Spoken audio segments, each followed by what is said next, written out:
I would now love to allow our virtual microphone to be moved on to the person who is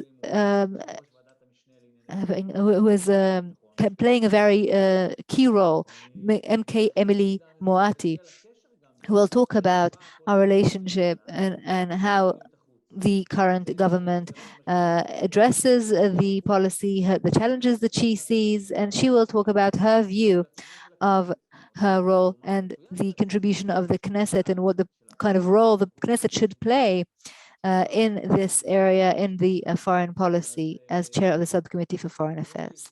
So MK Emilie Moatti, the floor is yours. Distinguished guests, friends, and colleagues.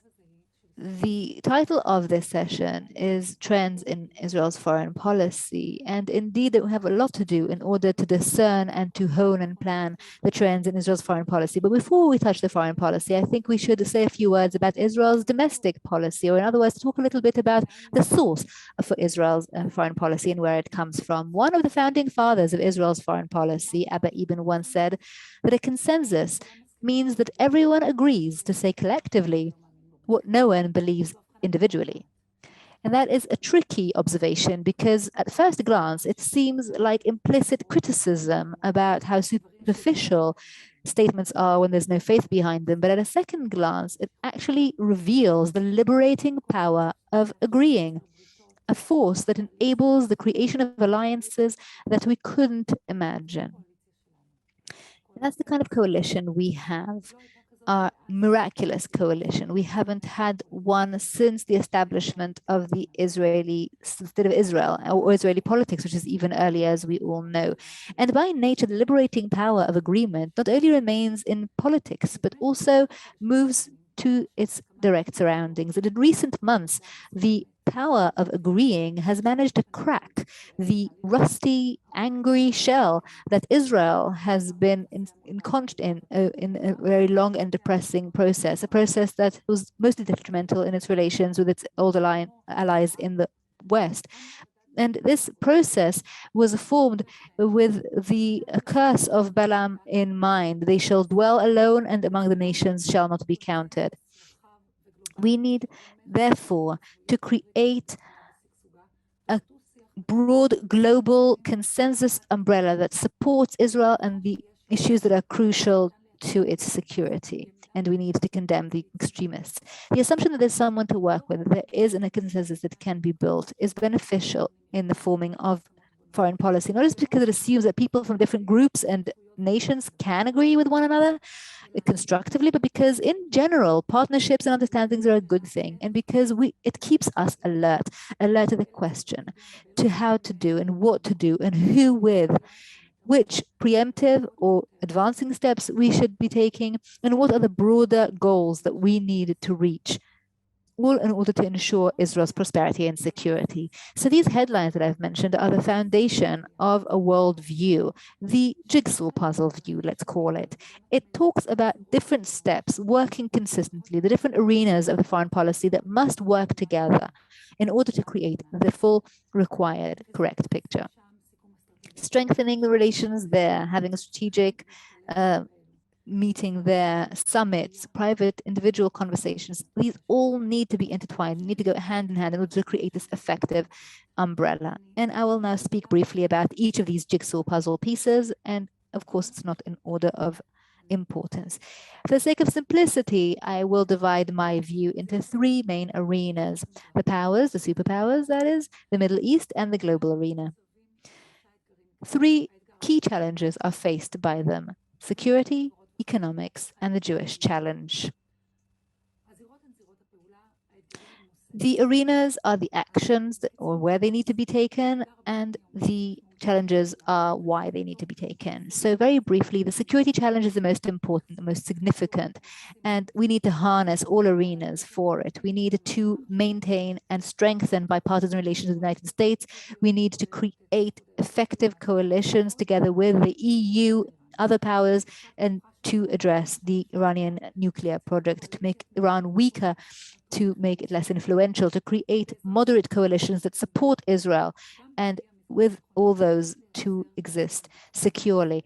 And through the prism of the Middle East, we need to create conditions for Israel's security. We need to create these conditions as they were with Egypt and Jordan and as with Abraham Accords. And I hope that soon these agreements will also reach the Palestinian Authority. Israel has a top-rate security interest to reach a comprehensive agreement with the Palestinians, the moderate Palestinians, that is, while completely eliminating the violent movements that do not agree or do not believe in Israel's right to exist.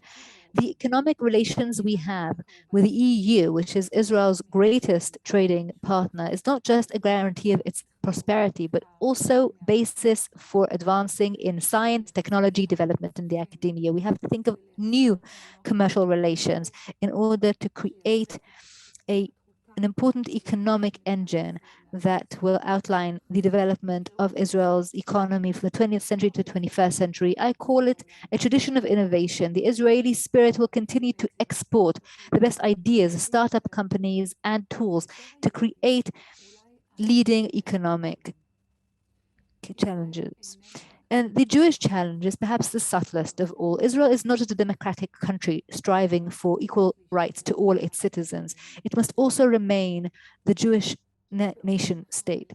And while we're working on balancing Jewish and democratic as values in the internal Israeli discourse, it turned out that the Jewish diaspora is getting further and further away from us. And we cannot only blame modern anti-Semitism and BDS movements for this challenge. Over the last 10 years, there has been severe deterioration in the relations between Israel and the Jewish diaspora for various reasons. Among them, the policy of the former government, or decentralized and problematic public diplomacy, creating alienation between Jewish orthodoxy and other Jewish movements. And of course, a younger, more global generation that is being fed with information in different ways and from different forms. Strengthening the ties with American Jewry is not just a mission that has to do with cultural, national aspects. It is a political one that is a top priority because it has implications on an effective discourse with Congress, the Senate, the White House, and it allows us to justify our decisions. And just to conclude, I'd like to say a little bit about the way that I perceive my own position as chair of the Subcommittee for Foreign Affairs, especially because of the circumstances that in which we formed the government and the challenges that I spoke of. Officially, the aim of Knesset committees is to oversee the work of the government, and in my case, the impressive work of the Minister of Foreign Affairs and also his predecessor, Ashkenazi, the Director General of the Ministry of Foreign Affairs, and the many people working in the Ministry of Foreign Affairs and their families who are doing such incredible work. I think oversight is associated more about limiting others and not about strengthening them and expanding them.